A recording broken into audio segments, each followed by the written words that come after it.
Saving scheme નામની યોજના કાર્યરત છે,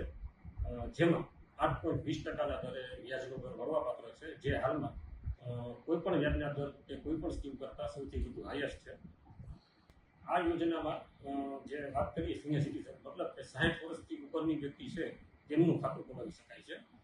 સામાન્ય ધારણા મુજબ 60 વર્ષ બાદ લોકો પોતે કામ નથી કરી શકતા, તો એવા સંજોગોમાં પોતાની પાસે જમા રકમની જે મૂડી હોય છે એનું એક લોકો સેફ અને સિક્યોર રોકાણ કરે અને નિયમિત તેમને વ્યાજ મળી રહે કે જેના કારણે તે પોતાનું જીવન ધોરણ જાળવી શકે અને પોતાના જે ખર્ચા છે તેને મેનેજ કરી શકે, એ માટેની આ કેન્દ્ર સરકાર દ્વારાની યોજના છે.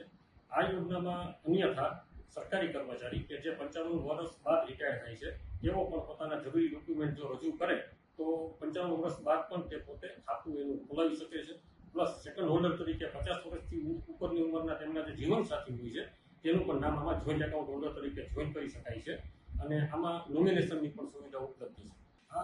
આ એકાઉન્ટમાં હાલમાં જ તે આ રકમની જે 15 લાખ રૂપિયાની મર્યાદા હતી તેને વધારી અને કેન્દ્ર સરકાર દ્વારા 30 લાખ રૂપિયાની કરવામાં આવી છે કે મેક્સિમમ તમે 30 લાખ રૂપિયા આમાં ઇન્વેસ્ટ કરી શકો છો. પ્લસ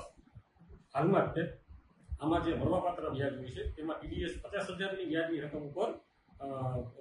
વ્યાજની રકમની ઉપર એને ટીડીએસ કપાતો હતો, જે પણ હાલ કેન્દ્ર સરકાર દ્વારા એની મર્યાદા વધારીને 1 લાખ રૂપિયાની કરવામાં આવી છે. મતલબ કે 1 લાખ રૂપિયાની રકમનું વ્યાજ મળે ત્યાં સુધી કોઈ પણ પ્રકારનો ટેક્સ ડિડક્શન અથવા ટીડીએસ કપાવવામાં આવતો